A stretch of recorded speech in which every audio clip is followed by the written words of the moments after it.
What is going on, everybody? Welcome back. We're many episodes into the Offsetting Penalties Podcast, but what I do want to apologize with off the bat is there hasn't been an NFL episode in freaking forever, and my deepest apologies for that.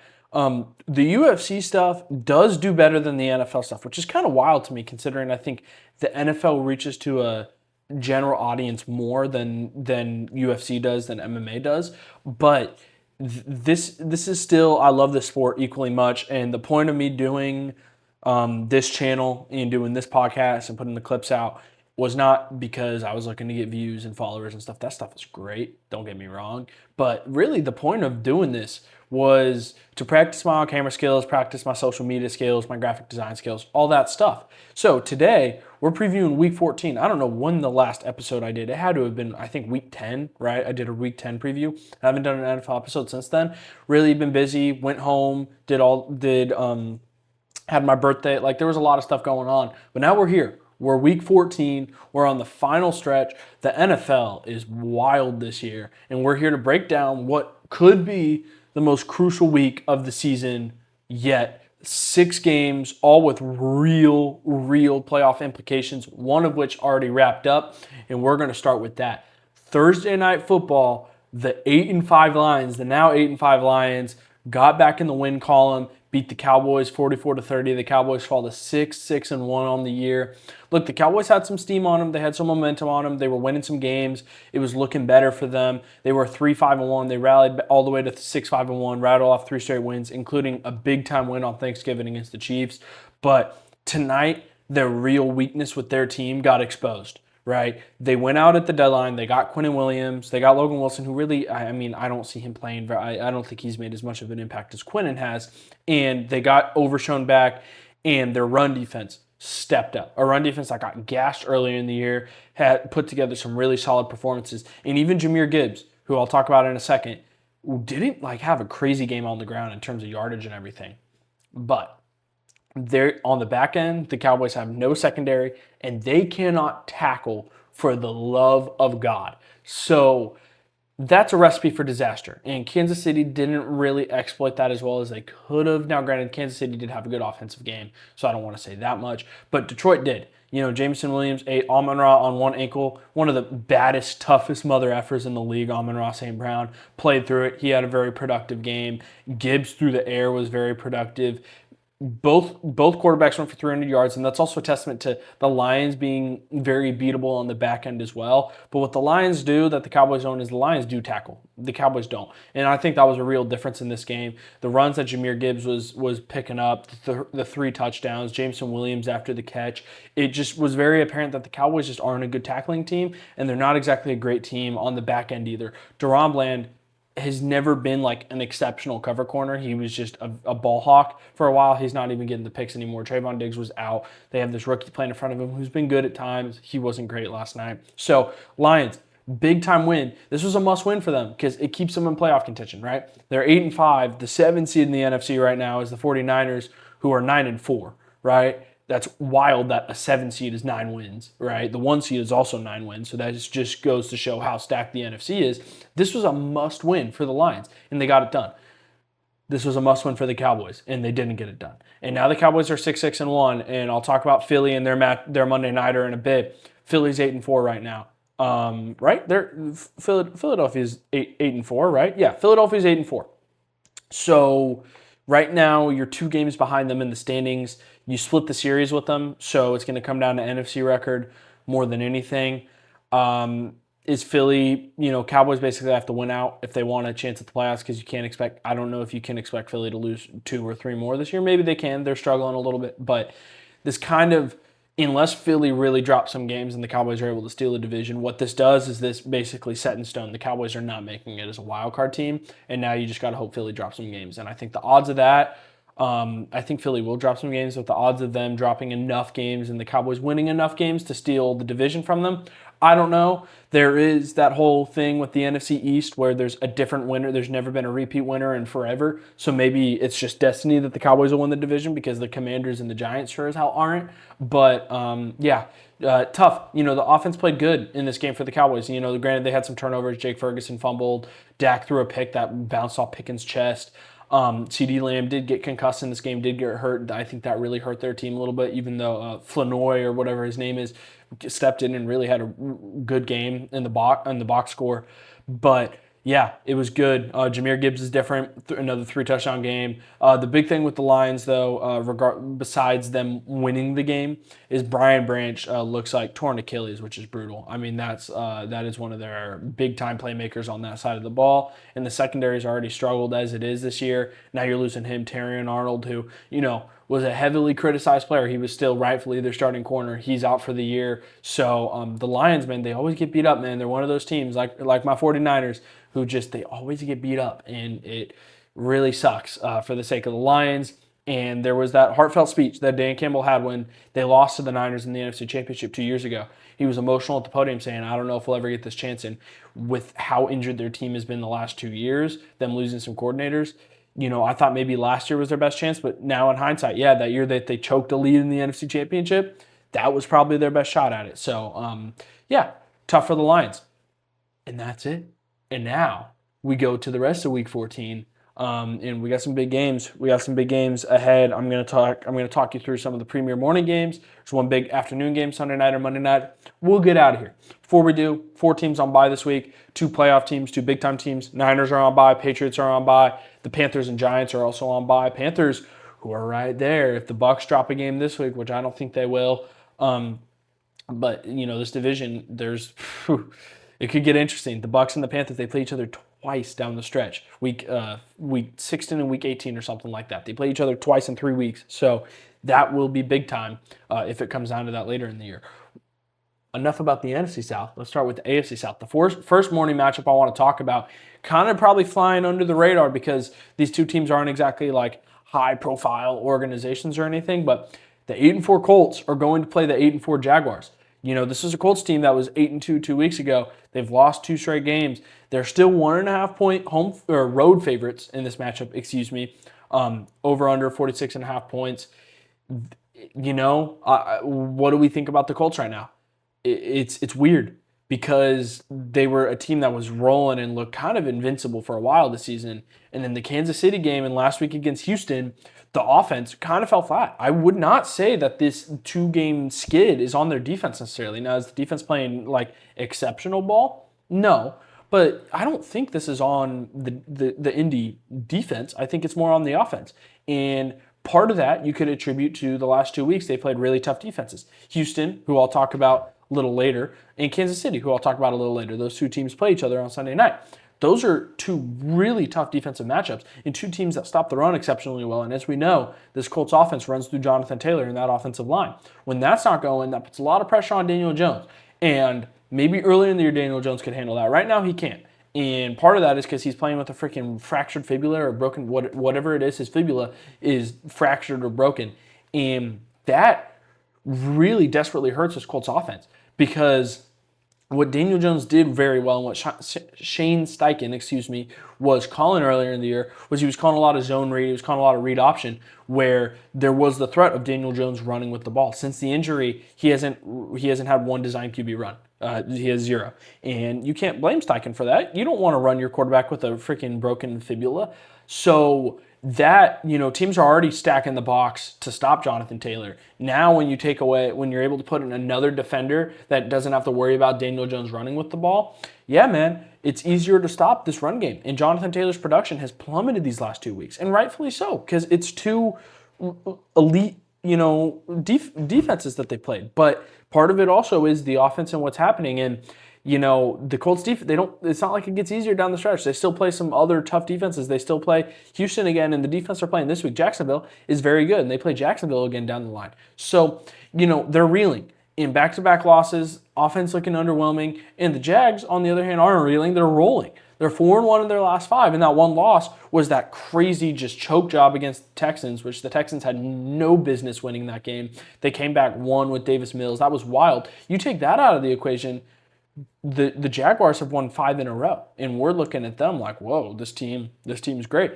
And one of those wins within that last 5-game stretch was the absolute shellacking of the Los Angeles Chargers. Just absolutely smoked the Chargers. It wasn't even fair. It wasn't even close. So my issue with the Jags is we've seen that from them. When they played the Niners, when they played the Chargers, the defense looks unhinged. The run game is humming. But some games that just doesn't happen. And I use this cliche on this podcast a lot. The Jaguars are hot and cold. I don't know what version of the Jaguars I'm going to get in a given week. And to me, it's a different Jags team every week. And even though they have a good defense, right? This is a softer run matchup for Jonathan Taylor and the Colts offense. They've lost 2 in a row, and I think that Shane Steichen is a legit head coach, and I think he will right the ship in this one, and I think the Colts will win as slight road favorites. I just think that they've played 2 really tough defenses in a row. I think there's some they're going to play with some desperation that they haven't really had to play in recent games with. So I think Indy on the road. I don't want to discount Jacksonville because what they've done is very impressive. I think Liam Cohen is showing that he is a legit head coach in the National Football League. But I just think you lose 2 in a row, you start to play with some desperation. This is a softer matchup. I think we could see a JT game like we were used to earlier in the year. So give me the Colts in this one. Let's move on. AFC North. We're going to talk about the AFC North in these next 2 matchups. And let's start with one of the most classic rivalries in the NFL. 2 6-6 teams, the Pittsburgh Steelers going to Baltimore, 2 very different 6-6s. They both got to 6-6 in very different ways. Speaking of 6s, Baltimore, 6-point favorites, 42.5-point over-under. Look, both teams are struggling right now. They are for different reasons, but also kind of similar reasons. And the similar reasons are the quarterbacks. And the quarterbacks are not healthy right now.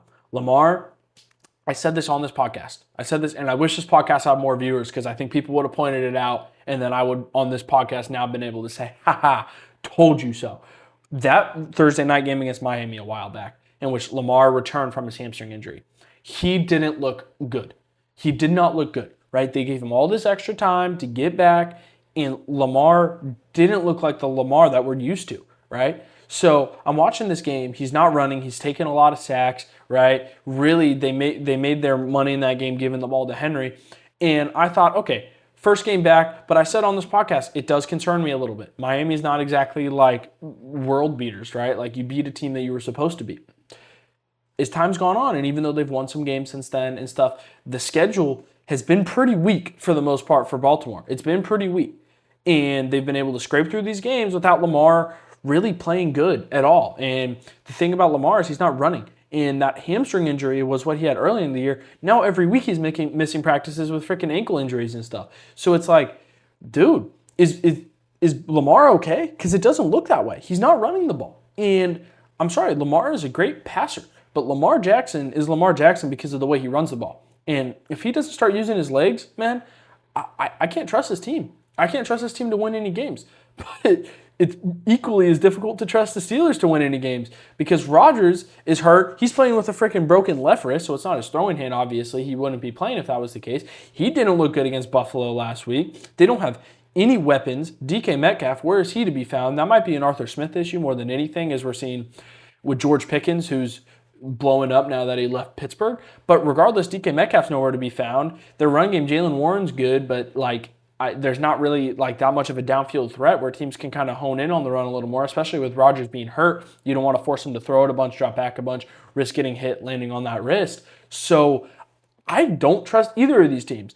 And if I were to make a prediction in this game, I'm very unconfidently picking Baltimore just because I trust an injured Lamar a little more than I trust an injured Aaron Rodgers at his current age. But I don't feel confident in either because both teams are reeling. And neither team's defenses look exceptional either. So really, these were 2 teams, right? The Steelers, the first half of the year, it looked like this was their division to win. And then Baltimore once the Steelers dropped a couple games, Baltimore, they get Lamar back. They start winning. It looked like this was their division to lose. Both these teams have lost the division. And now they're both sitting at 6-6. And we're going to talk about the team that's on their heels next game. But both these teams kind of need to win this game. They kind of do. Because if you fall to 6-7, stop. They fall to 6-7, then I don't know. I just can't trust it right now with either of these quarterbacks the way that they're playing. It's one of those things where I don't want to buy into these quarterbacks. I don't want to bet on these quarterbacks. I don't want to start them in fantasy. I don't want any parts of these quarterbacks and these offenses, except maybe Derrick Henry, until I see them put together a good performance. Because since they've been dealing with the injuries, Lamar and Rodgers, we haven't seen it. If I were to bet on this game, I'm betting the under at 42.5 points, and that's already a low over-under. That's already a low line. But this is a cold weather game. The Steelers-Ravens games, just like historically, are not shootouts at all. Both quarterbacks are struggling. Both offenses are struggling, and the defenses aren't exceptional either. But the defenses have enough playmakers to make plays to keep this game low scoring. So if I were to bet on this game, I'm betting the under. I'm not touching either of these teams right now. I don't know what to expect from either of these teams. I was just talking about there is a team on their heels, and we're going to get to the next matchup now. The 4-8 Bengals. That's the team on their heels, is the Bengals. 4-8 are going to Buffalo to play the 8-4 Bills. Burrow, Allen, let's go. This is one of my favorite quarterback matchups to watch in the league, as it is probably everyone else. These two guys are complete studs. They have different play styles, but they're awesome. They sling the ball around. Buffalo, 6-point home favorites in this one, which they just kind of beat up on Pittsburgh in Pittsburgh last week, so I understand the line. 53.5 point over-under. High over-under, which is crazy because this is a snow game, but we've seen the Bills and Bengals have shootouts in the snow, in the elements before. So I'm unbelievably excited for this one, as should everyone else, because we get Joe Burrow versus Josh Allen.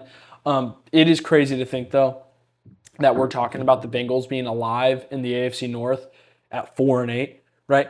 I came on this podcast. I haven't done this NFL podcast in 4 weeks. 4 weeks ago, I was talking about, man, the Bengals lost another game. This is probably it for them. But the Ravens and Steelers keep dropping games. The Bengals on Thanksgiving beat up the Ravens in Baltimore. And all of a sudden, we're looking at it and we're like, wait, this team could win the division. This team could do it, right? They split the series 1-1 with Pittsburgh. So ideally, they're probably rooting for Baltimore to win against Pittsburgh. And if Baltimore wins against Pittsburgh and you play Baltimore again next week, if the Bengals with Burrow back win these next two against Buffalo and then Baltimore next week, and let's say Baltimore beats Pittsburgh, that puts Baltimore at 7-7. That puts the Bengals at 6-8. That puts the Bengals a game behind Baltimore for the division with the tiebreaker over them because they'll have beaten them twice. Now, I'm saying all that like, oh, this is a very real possibility. But the hardest thing about that is you have to beat this Buffalo team. And this Buffalo team, which hasn't exactly looked crazy this year by any means, this Buffalo team is still very much a Buffalo team, and they've still got Joshua Allen at quarterback. So easier said than done. But what we have seen before is we've seen Burrow and these Bengals teams, regardless of how bad the defense is, regardless of how bad the O-line is, beat these Buffalo teams. Now, what worries me a little bit about this one is what Buffalo has this year is one of the league's best run games. They run the ball more than any other team. James Cook just looks freaking phenomenal. Obviously, Josh Allen's a threat with the legs. And Cincinnati's defense can't stop the run regardless. But what Cincinnati can do is they can score a lot of points. With Burrow, T. Higgins is back, Jamar Chase. This is the full ensemble. This isn't Jamar Chase was suspended for a game and then T. Higgins got concussed. And like they haven't had the full ensemble. They do now, right? They've got the three. And what Buffalo doesn't do well, as good as they run the ball, they don't stop the run on the other side of the ball. And what I know about Cincinnati is I don't care what defense you throw at him, Joe Burrow and his two weapons are going to be able to throw the ball on you. And then if you're able to get Chase Brown going, which you will be able to against a Buffalo defense like this, I'm leaning Cincinnati as road underdogs. I just think we saw this last year with Cincinnati. Different circumstances, but they dropped a bunch of games early in the year, and then at the end of the year, they caught flames, and they started winning games, and they came this close to making the playoffs. And right now, it is going to be very much an uphill battle for the Cincinnati Bengals to make the playoffs. But if you win a game like this, this puts you back on the map, right? The Baltimore win was huge, but if you do it against the Bills, the team that beat Baltimore way back in week 1, the team that's 8-4, this would be big time. It's not going to be easy. You're going to a hostile environment in Buffalo. It's going to be a cold weather game, but I'm not confident enough to like say straight up Cincy money line, bet it. But I do like if I'm just picking the game, I do lean the Bengals a little bit, man. I just do, and that's crazy to think. I just think that their defense can't get a stop, but I just don't know if a Bills defense that can't stop the run and it's going to get thrown on anyways because they're playing Joe Burrow, T. Higgins, and Jamar Chase. I just think that Cincinnati just might be able to score more points than them. So give me Cincy in this one very slightly. If I'm going to bet, though, I'm betting Cincinnati +6. Because what I do know is Joe Burrow versus Josh Allen, it's going to be a close game. It's going to be a shootout regardless of the elements. It's going to be a close game. It's going to be a shootout. And I know that it's going to be close. And what I can tell you with confidence is I don't think Buffalo's going to win this game by more than 6 points unless, they like it's the end of the game and like final play of the game, it's like a pick six or like it just gets at like one of those like circumstances where the score isn't reflective of how close the game is. I think the game is going to be close regardless. Give me Cincinnati. Give me Cincinnati +6. And that I will be betting. Cincinnati +6, I will be betting. No doubt about it. So, yeah. Let's move on. Before I do, there are some other morning games. I just like talking about the big ones. I don't need to go in depth on any of these. These are all pretty god-awful games, but we're going to talk about them just very briefly. 9-3 Seattle is going to play the 4-8 Falcons. The Kirk Cousins-led Falcons that just lost against the Jets. The Falcons are a mess. I really do expect Raheem Morris to get fired. This team is just a mess offensively, defensively. It's not good. Their first-round pick is going to the Rams, so they don't even have a good first-rounder to fall back on. Not great. 3-9 Commanders are going to play the 4-8 Vikings. Jaden Daniels? Is Jaden Daniels playing? Dude, this guy, Jaden Daniels, man, like his elbow just got bent like the complete wrong direction a couple weeks ago, and now he's back playing for his 3-9 team. I gotta say, it's a little foolish of these quarterbacks like Burrow, like Daniels, who are coming in and it looks like their season is lost and they're still playing. But they're football players, man, and I respect them so much they could easily say, let's just go to next year. I don't want to risk it. But these guys are football players. They're leaders, and really cool of them. They're playing the 4-8 Vikings, led by 9, J.J. McCarthy. He's back. So, jeez. The 5-7 Dolphins are playing the 3-9 Jets as well. They played each other earlier in the year, Monday Night Football. Sneakily, Miami's schedule has been so soft. If they win this, they're 6-7. Stop. If they win this, they're 6-7. And, I don't think they're a playoff team because the AFC is so stacked, but they have some other winnable matchups down the line too. There's a chance Miami ends up 8-9, 9-8-ish, and McDaniel keeps his job just based on that. So, I don't know. And honestly, McDaniel's not a bad coach. It's just, it feels like he kind of lost the locker room, but if they keep winning games, then maybe he didn't. So, who knows? Divisional rivalry, 2-10 Saints. They're going to play the 7-5 Buccaneers. Like I talked about, if the Buccaneers lose this game against the Saints, which you don't expect them to because the Saints are 2-10 and they don't look great, but it is a rivalry game. It is a divisional game. These games always get a little weird. And, if they lose this, then all of a sudden them and Carolina, both at 7-6,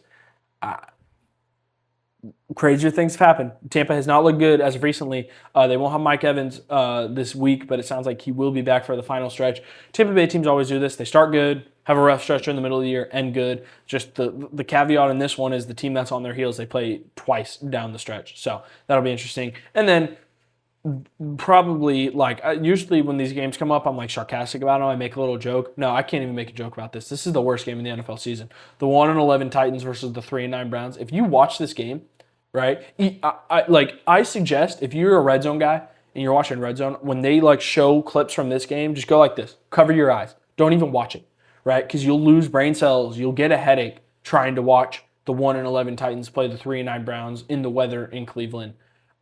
Don't do it to yourself. Don't do it to yourself. The Titans and Browns are okay teams to watch when they're playing a fun team. Last week, the Browns played the Niners, and you had Purdy dug in the end zone. It's okay, that's cool. When Tennessee played Seattle, it's okay, JSN, cool. It's cool to watch the teams beat up on these teams, but them against each other, don't do it. Just don't even fall for it. Don't bet on it. Don't do anything. Don't touch this game. This game should be played on Wednesday at 11 a.m. while everyone's at work or class or whatever you do with your day. So don't even do it. The one afternoon game I want to talk about, another big rivalry game. There's been a few of these this week, and this is a big one for the NFC.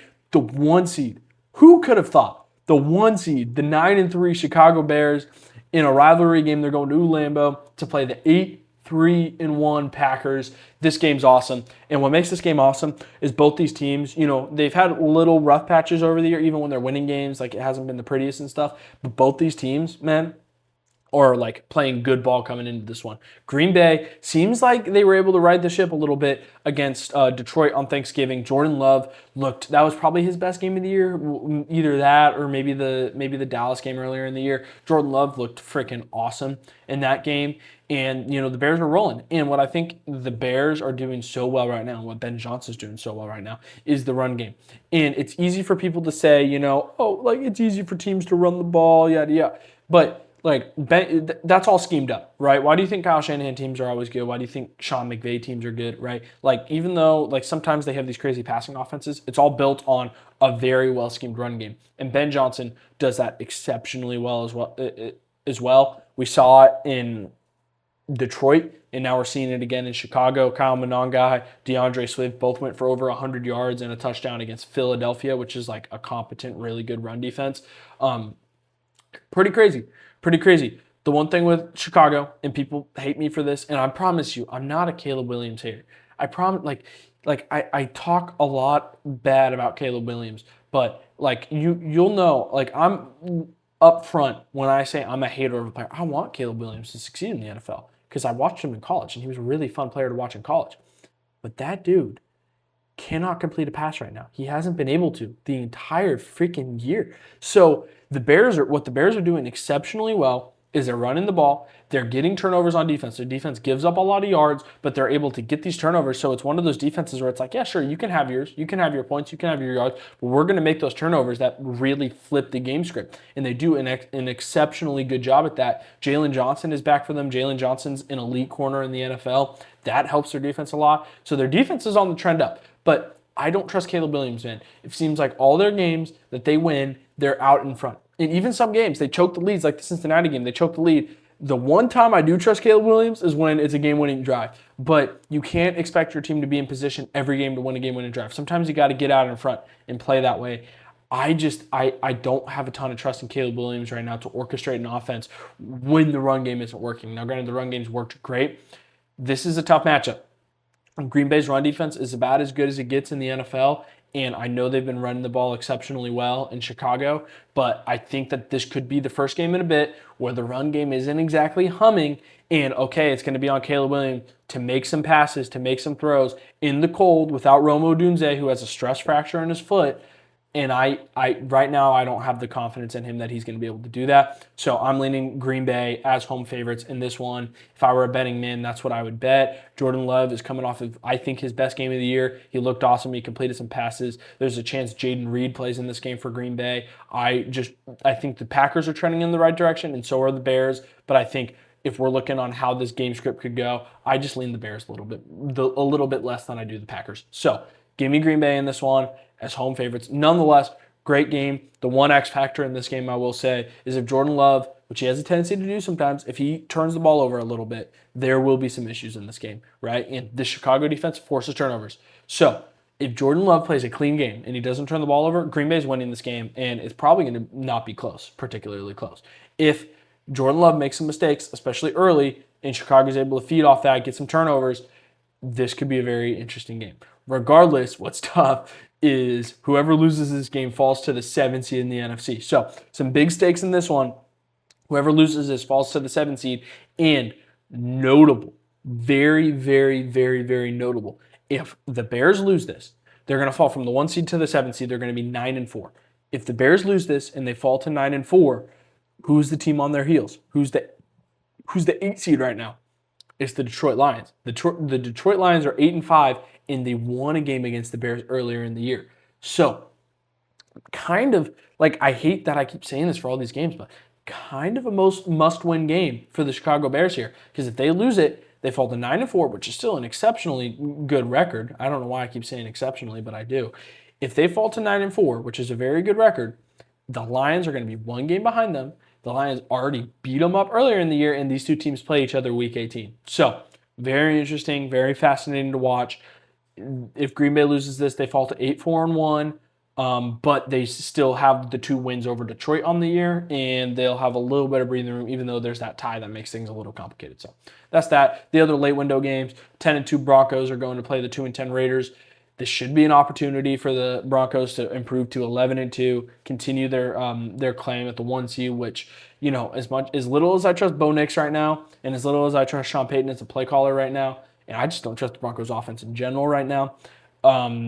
If they're the 1 seed in the AFC and teams have to go play in the altitude in January, that's going to be really tough. And I think that their offense could continue to be mediocre. If they're forcing teams to play in the cold, in the altitude against that defense, it's going to be a problem.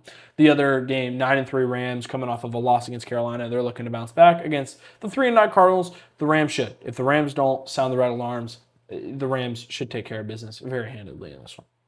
Sunday Night Football, Texans, Chiefs, big time game. The Texans are 7-5. The Chiefs are 6-6.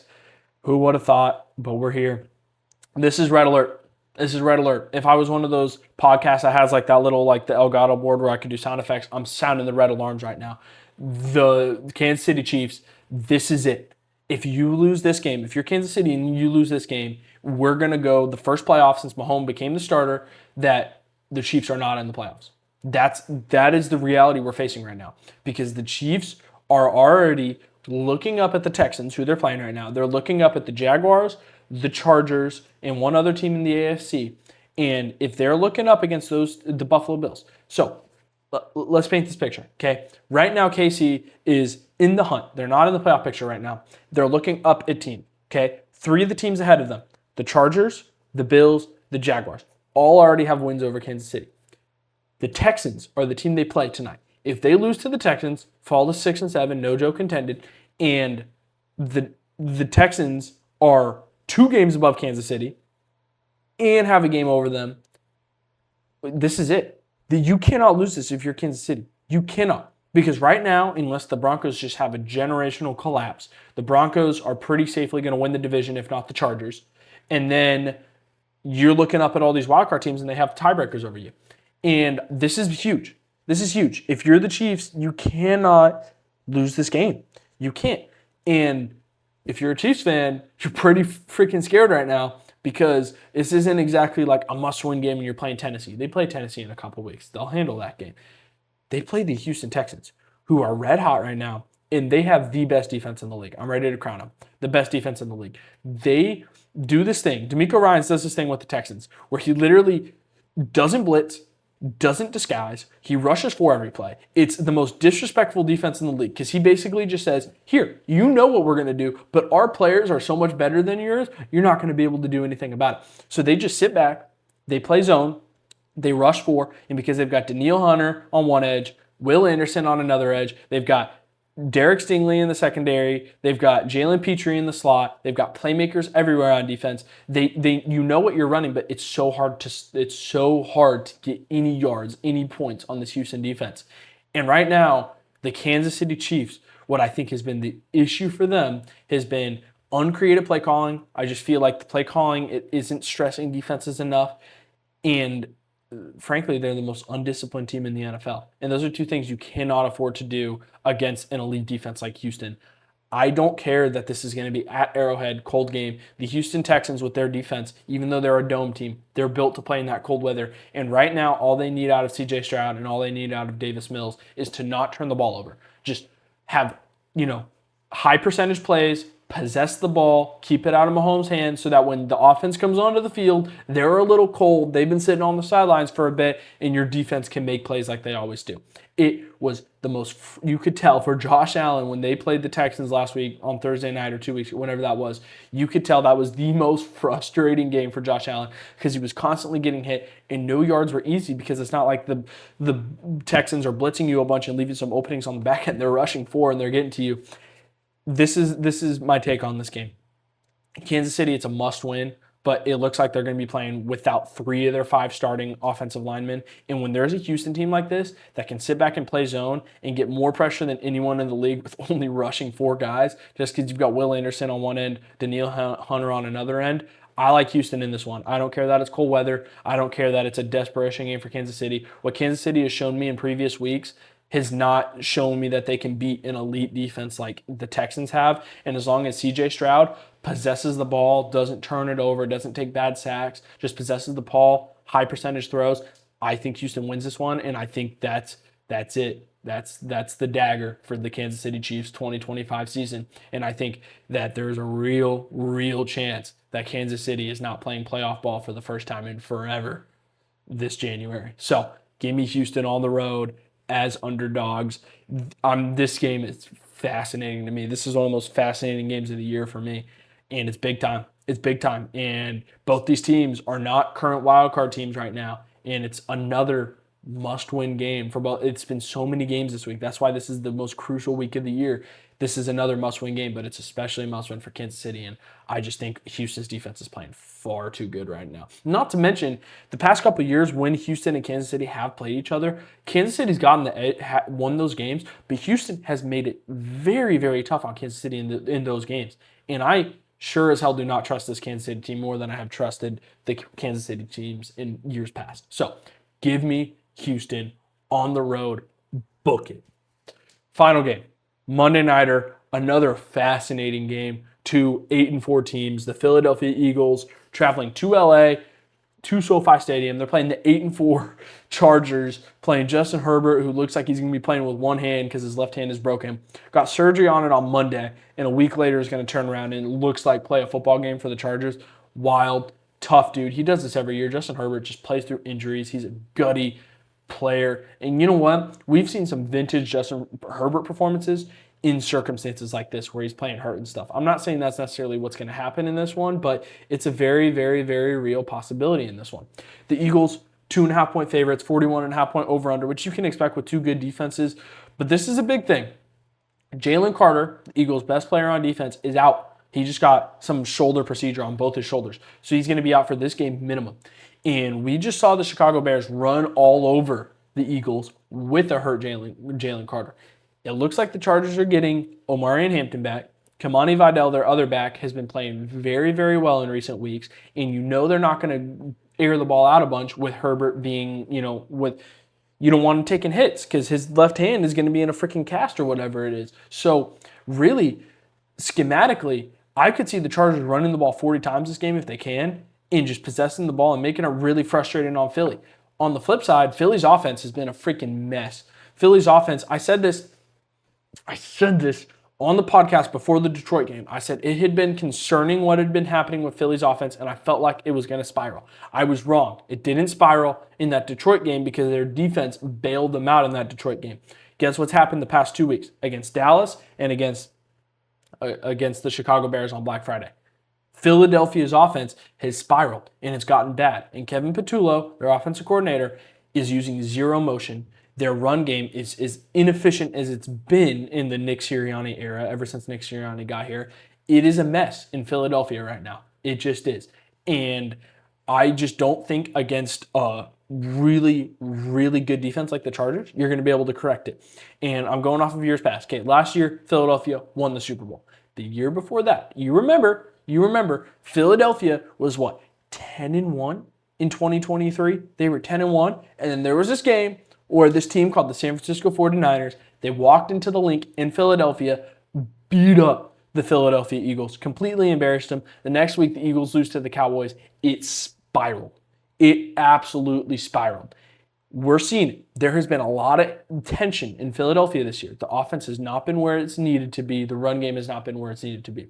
And it's been bubbling, and it bubbled over these last two games. And what we've seen in years past under this same head coach and this same locker room with a lot of these same leaders is it boils over.